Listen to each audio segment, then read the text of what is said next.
We are approaching the end of the year, which means every single major paint company is starting to predict the next big design trends. Specifically, each company is predicting their 2023 color of the year, which has huge implications as to where interior design is headed. But what if you had the power to decide the next color of the year? What do these companies know anyway? They're just businesses after all. Businesses that specialize in paint and color and design. But you know what? I thought it would be fun to find out what the people want. And that's what today's video is all about. Together, we're going to discover the people's choice color of the year for 2023. So here's how it's going to work. I'm going to go over 8 different color categories, giving you a few examples on the screen of each one. That way we sort of narrow things down a little bit rather than opening it up to like 4,000 different paint colors. Each of these 8 colors will have 2 different options associated with them: soft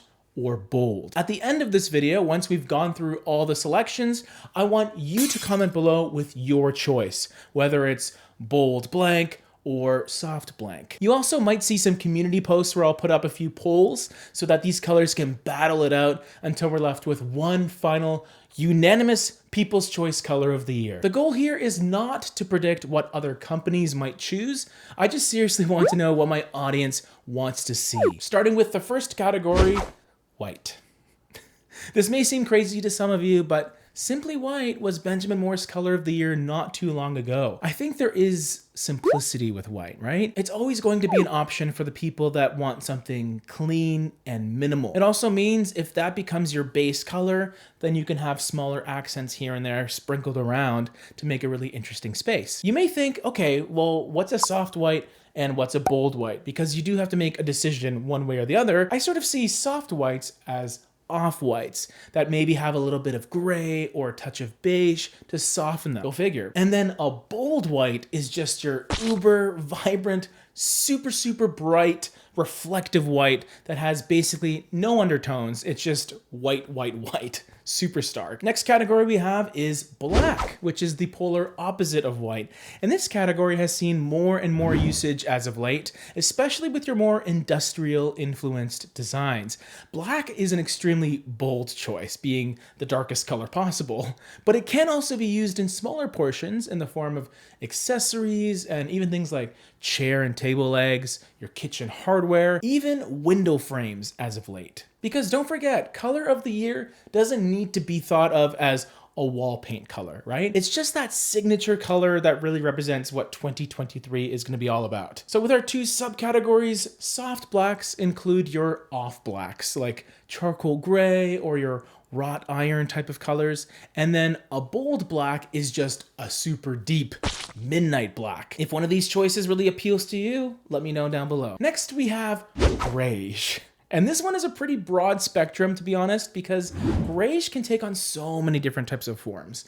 Really, it's a combination of gray and beige at its core, but some paint companies may label taupe or the more brown-leaning gray colors as greige, so I'll leave it pretty open-ended as well. And I mean, if you've seen our Dutch Boy color of the year video, you already know that they picked greige as their color of the year, so it's not too crazy of an idea. It could be a valid choice for you. Soft greiges are typically your desaturated, muted colors that tend to have more versatility, and a bold greige, kind of an oxymoron, but in this case, those are your more straightforward undertone greiges that are perhaps more dark, more red, more gold, more yellow, whatever the case may be. Perhaps a bit less neutral, but still technically in that neutral greige category. Something tells me this one won't get a lot of votes, but I could be wrong. Next up we have green, which is currently one of my favorite color options, especially when I'm trying to move away from the more typical beigey neutrals. To me, green is one of those universal colors to use because of how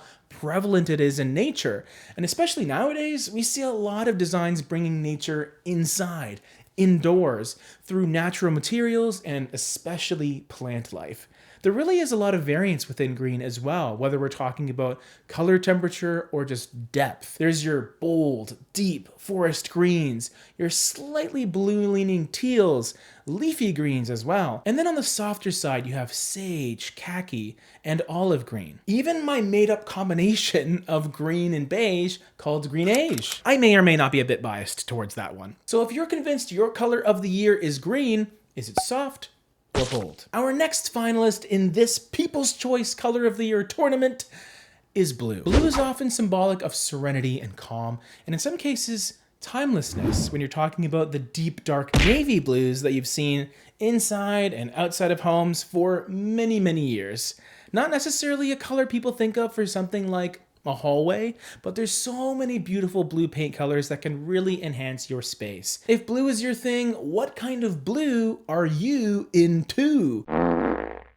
Something a bit more bold and vibrant like these. A dusty powdery blue or a big beautiful navy. Next up we have yellow, which is the most energetic color that exists. It's super vibrant, super fun, and extremely energizing if that's what you're looking for. In some contexts, yellow feels classic and timeless, and then in other cases, you get pop art. Like, big contrast there. Are you more into the soft, creamy yellows that seem to do so well as outdoor house colors? Or are you more into the bold, vibrant yellows that would really only suit a front door specifically? Speaking of outdoors, the next color is red. And did you know that you're only supposed to paint your front door red if you've paid off your mortgage? If that's the case, I think a bunch of my neighbors are liars. Or maybe not, I don't want to assume. Just super shady for no reason. I got great neighbors, by the way. Now, red is an interesting one because technically, if you think about it, pink is a light form of red. So I will be including pink in this category. You can also have some fiery orange leaning reds or even those kind of brownish clay type of reds, and of course burgundy as well. So there really is a decent amount of choice within this category. Are you a fan of dusty rose or perhaps a desaturated kind of brown leaning burgundy?